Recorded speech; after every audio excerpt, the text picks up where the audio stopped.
Alors quelques mots, un petit wrap-up. C'est un petit moment de plaisir personnel aussi de vous voir encore quelques minutes avant la coupe de l'amitié après. Hein. Voilà, il y aura pour essayer de digérer un peu cette journée-là. Je vais le faire un peu à la Guy Bedos, revue de presse, wrap-up, parce que là, bon, les questions de l'après-midi, c'est pas de savoir si on va être attaqué, mais quand. Et puis, il y a eu pour les gens qui n'étaient pas là ce matin, je vais essayer de résumer les quelques éléments qu'on a eu aussi dans la matinée. Donc, certains sont assez lourds. Donc, je vais essayer de le faire sous forme d'humour, mais avec un peu de fond quand même, quoi. Et dans une forme conviviale, puisque ça clôture une journée qui, j'espère, a été pleine d'enseignements et riche aussi de convivialité et d'échanges. Hein. C'est aussi ça la journée du Forum CB et qui rassemble vraiment tout notre écosystème. Et donc c'est un peu en vrac, mais c'est... Voilà. Moi, qu'est-ce que je retiendrai de cette journée? Beaucoup de plaisir, et puis un contexte, donc contexte des chocs à forte intensité. Bon, voilà, c'était dans le papier d'invitation. C'est le nouveau thème militaire apparu pendant la guerre. Est-ce que notre armée est capable de tenir un choc de forte intensité? Apparemment pas vraiment, donc on va réinvestir comme nos amis allemands sur la défense. Ils mettent 100 milliards, nous on en avait déjà mis plus. Mais enfin, bon, on est un pays nucléaire, mais on dit qu'on voilà, ne va pas l'utiliser, mais donc c'est pareil. Sur les infrastructures énergétiques, on voit bien qu'on a du problème. Sur les compétences nucléaires, il va falloir reformer ou reprendre des souches qu'on a parfois oubliées. Donc le contexte, c'est des chocs de forte intensité arrivent, de toute nature. Le gouverneur nous a clairement illustré que l'inflation ne reviendra pas tout de suite à 2%, que la croissance, on le voit avec les commerçants parce qu'on a des indicateurs avancés, on aborde une... Alors certains, après, chaque économiste, chacun a sa vision, mais nous qui regardons les indicateurs de 2/3 de la consommation française avec les commerçants, on voit qu'on est en bascule de stagnation, voire récession, et qu'arrive un nouveau choc qui va être le choc des approvisionnements. Donc dans la consommation, derrière le choc économique de la hausse des taux, inversion de la courbe des taux, de l'inflation, on va avoir le choc de la consommation, puisque la consommation va s'inverser. Alors nos amis Jean Covici l'a dit ce matin, c'est très bon parce qu'une récession, il va falloir la prévoir, parce qu'il y a l'autre choc intense qui est le choc climatique. Et donc, j'y reviendrai, mais voilà, c'est un choc à forte intensité, parce que jusqu'à présent, on disait que ce n'est pas à forte intensité. J'ai retenu ce matin que, voilà, 5 degrés, la planète nous l'a montré à 100 000 habitants, 8 milliards, 10 milliards demain. 5 degrés, c'est le chemin qu'on a parcouru depuis que la planète n'avait que 100 000 habitants. Là, on s'attend à un choc entre 3 et 5, voilà, 2 pour les plus optimistes, à 5 degrés dans les 100 ans qui viennent. Donc celui-là, il est à très forte intensité. Donc, voilà. Donc multiples chocs à forte intensité, dont à court terme, une guerre sur notre territoire, une guerre à forte intensité sur notre territoire européen. Si je reparlais de l'Ukraine, voilà, c'est quand même là aussi après le Covid, certains sont étonnés, mais voilà, et face à ça, il va falloir s'adapter. On ne peut plus rêver, il ne va pas avoir de naïveté, on peut refuser la réalité, mais elle est comme ça et elle va continuer. Et donc, tant sur le plan économique que sur le plan climatique et sociétal, puisqu'un des derniers éléments que je retiens, c'est que tout ça va nous amener des migrations. Et je dirais malheureusement une inflation des conflits sociétaux, pour ne pas dire guerre. Donc, un nouveau monde. C'est pas le monde... moi, j'ai 2 filles auxquelles je suis très attaché, comme tout le monde, hein, comme avec ses enfants. Ça nous pose des questions sur notre avenir à nous, mais l'avenir de nos enfants et de la planète. Et c'est vrai que dans la matinée, si on remet tout en perspective, on a à se poser des questions dans l'équilibre. Pendant 30 ans, on a dit l'Europe se fait, l'euro se fait, les paiements sont comme l'air qu'on respire, et tout a été orienté en Europe en particulier sur la consommation, la protection du consommateur. Hein. Et là, on voit apparaître maintenant la protection du citoyen, notre protection territoriale, notre protection physique. À 50 degrés dans le désert, dans le Maghreb, ça va commencer à être compliqué. En Australie, c'est compliqué, la protection physique face au climat. Voilà. Donc, il y a la protection physique face aux agressions guerrières. La protection physique face aux migrations de population. Pourquoi je parle de tout ça? C'est que quand le gouverneur, et j'en suis très heureux, et je l'ai redit, a dit le paiement et les paiements en général, dans la vie d'un homme européen, consommateur, pays mature, c'est comme l'air qu'on respire. Eh bien, tous les chocs que je viens de dire autour, là, Covid compris, hein, virus compris, le choc de santé, c'est aussi comme l'air qu'on respire, tous ces risques à haute intensité. Et donc, il va falloir s'y adapter, être plus agile, être plus sécurisé, être peut-être plus territoriaux, souverains, et prendre des décisions. Entre un modèle cigale et un modèle fourmi. J'ai aussi retenu ça. Et certains ont dit, mais Philippe Jancovici, pourquoi tu l'as invité? Il nous tue le Black Friday de demain. Mais pas du tout. On va fêter le Black Friday, j'espère bien avec nos amis commerçants et vous tous, qu'on aura un beau Black Friday, qu'on aura un beau Noël et que nos enfants auront un beau Noël. Néanmoins, on a appris aussi ce matin que déjà, une grande partie d'entre nous, au moins la moitié et le tiers veulent des produits recyclés. Beaucoup s'interrogent sur est-ce que je dois consommer pour Noël, etc. Donc il y a un vrai mouvement, on l'a entendu ce matin, y compris dans les tables rondes, et ça c'est très important. Ça n'est plus que l'offre technologique. Alors pour carte bancaire, on a vu que c'était au centre de notre histoire hein, dans le petit film, mais l'offre technologique n'est plus centrale aux évolutions.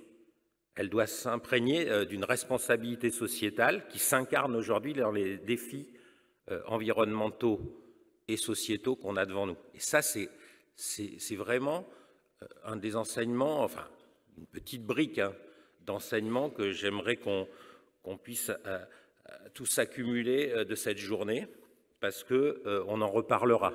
Et c'est pour ça que je tenais à ce que les intervenants qu'il y a eu ce matin prennent la parole.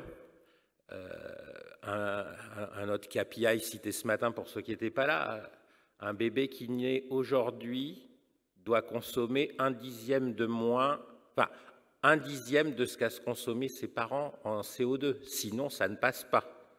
Et ses grands-parents, oh, oui, excusez-moi, oui, bon, enfin, ça va être compliqué. Derrière, pour Jancovici, c'est un axiome, c'est-à-dire ce qui ne se démontre pas en mathématiques. Pour lui, c'est déjà un axiome. Clairement, la décroissance s'impose à moins 5% par an jusqu'à... Voilà, il a fait la démonstration mathématique en règle de 3. Et si la population mondiale ne bouge pas. Donc, on a appris beaucoup... Enfin, moi, personnellement, j'ai appris beaucoup de choses et j'espère, et je ne doute pas, que chacun d'entre vous a pu noter ces petits éléments pour que chacun de nous puissions réfléchir dans notre activité, notre vie au quotidien à ces éléments-là. Cela étant, et s'étant imprégné de ça, on peut être des cigales qui résonnent comme des fourmis. C'est-à-dire que quelque part, notre modèle ne va pas changer demain. Demain, c'est le Black Friday. Mais quelque part, il y a un modèle global qui change. Donc, il faut que notre mentalité de cigale, pays mature européen, intègre ça.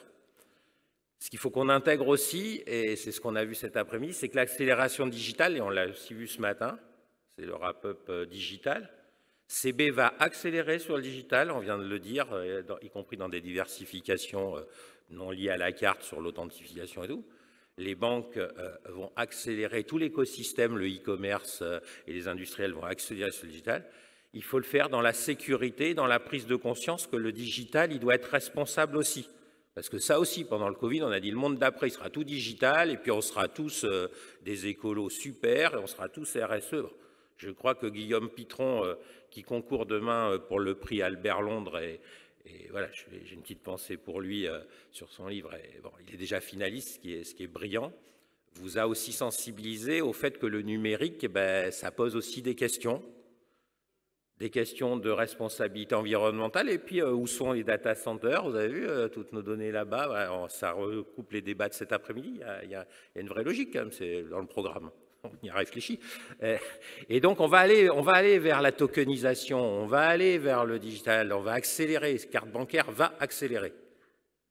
Et rattraper peut-être les 18 mois, 2 ans, pas de retard, mais qu'on avait en attente du projet européen carte qui n'arrivera pas, EPI. Et donc, mon message, je le répète, EPI carte ne se fera pas. Carte bancaire représente 25% des paiements carte en Europe.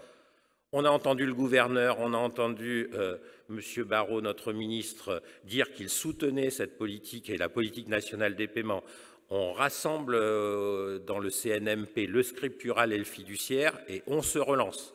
Et la France, elle pèse, et c'est un discours que je répète, optimiste, volontariste pour l'Europe. Ce n'est pas un discours nationaliste, mais c'est un discours où rassemblons nos forces en France et propulsons-nous dans le système européen. Pour le digital wallet est en gestation, en lancement. Pour EPI V2 ou le EPI qui va sortir, il sera de toute façon pas avec la carte, mais il sera numérique. Et la carte va accélérer sur le numérique. Et la carte est complémentaire du cash, qui lui aussi, le cash évolue. Je vous ai dit qu'il était en réduction, mais depuis 2 ans. Et on va faire comme le gouverneur le demande, c'est dire une évolution du monde des paiements inclusive, souveraine, sécurisée, territoriale. Notre résilience, elle est fondamentale dans les opérations. On va la continuer. Et on la continuera avec notre plateforme industrielle, c'est STET, que je remercie ici. Il n'y a pas eu d'incident. L'interbancarité française autour de CB-STET possède un vrai atout. Et c'est pareil, CB-STET s'ouvriront comme il le faut pour aller se connecter en partenariat à nos amis allemands, belges ou italiens. Enfin voilà, on peut faire des choses, comme je le répète, qui n'ont pas pu être faites dans EPI, mais qu'on va reprendre de pays et puis on va tendre la main aux autres. Et s'ils voient qu'on investit et qu'on est tous groupés avec les commerçants, avec le CCC, avec les industriels, et puis si on avance les certifications et les standards, je pense ici avec les industriels à Rempart, CB est ressenti, comme on l'a entendu, comme un label de confiance. Il faut vendre ce label autour d'éléments comme Rempart, il faut vendre les standardisations autour de CIPES et il faut vendre la sécurité de la souveraineté avec tout le débat qu'on vient d'avoir, y compris dans des futures interconnexions, on l'a vu. L'État aussi, et l'État européen, la Commission, l'interconnexion des identités. Donc on est bien dans le bon mouvement. Donc tout ça, c'est nos travaux pour 2023. Carte bancaire et l'écosystème que vous représentez, que nous représentons, par lancer. On ne part pas à l'arrêt et on ne part pas désespéré face au monde qui nous entoure. On part en pleine forme, j'ai essayé de vous le montrer dans les chiffres, enfin, sur ces 6 dernières années, carte bancaire et notre écosystème a fait un chemin fantastique. Donc maintenant, on accélère sur le digital, on explique mieux ce qu'on fait, on le fait savoir, on continue à être sécurisé et résilient, on continue à être efficace parce que c'est un enjeu aussi d'économie. Dans la crise qui arrive, dans les ruptures de stock, on voit bien que tous nos amis distributeurs sont là et commerçants sont là à nous dire les références, on va moins en avoir et les Français veulent du pas cher. Et donc voilà, et CB-STET et toutes les filiales, toute l'offre du groupement carte bancaire, et je cite bien sûr Frenchy, Cédit, PCERT et CB2I qui avaient des ateliers là et qui sont à votre disposition. L'ensemble des filiales du groupement, des membres du groupement et de l'écosystème que vous représentez, on va aussi tout faire pour délivrer en 2023 de l'économie du peu coûteux, comme a dit le président, parce qu'on aborde aussi un choc en 2023. Au moins, dans le premier semestre, ça ne se retournera pas. Là, il n'y a pas besoin d'être... La prévision, elle n'est pas bonne. Et donc, je voulais dire qu'on était prêts, qu'on partait lancé dans cette adversité, que ce n'était pas le moment de mettre le spinnaker en termes voiliers. Enfin, il faut quand même faire gaffe, quoi. Hein. Donc, on fait gaffe parce que chez CB, on fait ça de manière sécurisée et, comme j'ai dit, step by step. On prend, et le tour de table de cet après-midi est vraiment révélateur, on prend les meilleurs contacts pour sécuriser tout ça et travailler avec l'ANSSI, avec la CNIL, avec tous les acteurs industriels les plus en avance pour que ce scheme souverain historique français reste à la hauteur de la confiance qu'accordent les Français qui ont 77 millions de cartes CB aujourd'hui dans leur poche. J'ai retenu que nous allions, et je souhaite que Loïs puisse pousser ce qu'on a dit ce matin sur la filière de recyclage avec nos amis les industriels, avec nos amis les commerçants. Voilà, il faut que la carte bancaire soit à la hauteur de ce que les piles, enfin on a des recyclages des piles, voilà. C'est pas anecdotique, ça, c'est une exemplarité sur la démarche qui illustre un peu aussi tout le... Donc sur cette filière de recyclage, j'appelle toutes les bonnes volontés pour qu'on fasse une filière de recyclage très vaste et très large, et pas que de la carte bancaire, des cartes fidélité, des... Voilà. Voyons un peu large et ambitieux pour afficher là aussi à nos amis consommateurs et citoyens que la carte, elle est dans cette responsabilité-là. Innovons, puisque des puces, on peut les faire, je l'ai dit à Jean Covici ce matin, on peut les faire avec des gens du CNRS quasiment sans matériaux, avec des enzymes. La biologie apporte aussi, on n'est pas obligé d'extraire des minéraux rares, voilà. Donc je vous le dis, l'homme a une capacité d'invention fantastique. Et donc je voulais équilibrer cette journée dans ma synthèse entre ces défis de choc de forte intensité à tous les niveaux qui nous plombent, hein, qui sont devant nous. Les refuser, ça serait rêver. Il ne faut pas rêver. Il faut être dans la réalité, mais il ne faut surtout pas se désespérer. Il faut plutôt être optimiste et surtout agile, réactif et groupé. Et donc, être groupé, c'est vraiment la philosophie historique du GIE carte bancaire, de l'État et voilà, du ministre au gouverneur, des banques, de la Fédération bancaire française, aux projets européens, des industriels, aux commerçants et aux start-up, voilà, des filiales de CB à notre grand opérateur STET et à TIPS, qui est l'autoroute IP, où on ira un jour. On a bien expliqué que la dématérialisation de la carte dans le numérique, aujourd'hui, la carte, c'est des achats e-commerce, c'est de la carte dématérialisée. Demain, ça sera du paiement numérique, mais Pierre l'a très bien dit à l'instant. Passer en paiement numérique, c'est un autre challenge. Et donc, le challenge de l'agrément, des certifications, reprendre ce que nos ancêtres, enfin, ou les plus anciens d'entre nous, ont vu sur les schémas de certification, 25 ans pour arriver à certifier la sécurité de la carte, il ne faut pas se décourager, il faut le faire plus vite sur le numérique, mais il faut le faire. Parce que si on ne certifie pas les schémas de paiement numériques, mobiles et tout, on a quelques indicateurs déjà, ça peut faire peur. Et si ça fait peur, dès que ça sera avéré, le consommateur et le citoyen, il quittera la confiance, hein, autant pour la carte d'identité que pour le Black Friday. Je veux dire, sur les deux thèmes, dès que ça ne marche pas, ça va faire la panique à tout le monde. Voilà. Pour finir, 2023, pour moi, sera encore, j'en suis sûr, grâce à vous, grâce à nous, une très belle année, de toute façon très riche de travail, en conscience et en responsabilité, comme diraient certains, des chocs qu'on a devant nous. Derrière, je voulais, pour finir cette journée, vous remercier vraiment vivement, déjà remercier l'équipe d'organisation et Perrine, notre animatrice, remercier tous les intervenants et les intervenantes, parce que ces tables rondes ont été riches. Remercier bien sûr tous mes membres, mon comité de direction, mon président qui s'excuse de ne pas être là cet après-midi, et tous les membres de l'écosystème CB que vous représentez. Vous dire que chaque année, c'est une joie renouvelée, c'est un peu de boulot, mais c'est une joie renouvelée de vous retrouver là. Je vous donne déjà rendez-vous, même lieu, même heure, enfin, on va fixer très vite la date, ici, l'année prochaine, parce que l'unité de lieu et de moyens, je trouve que c'est bien.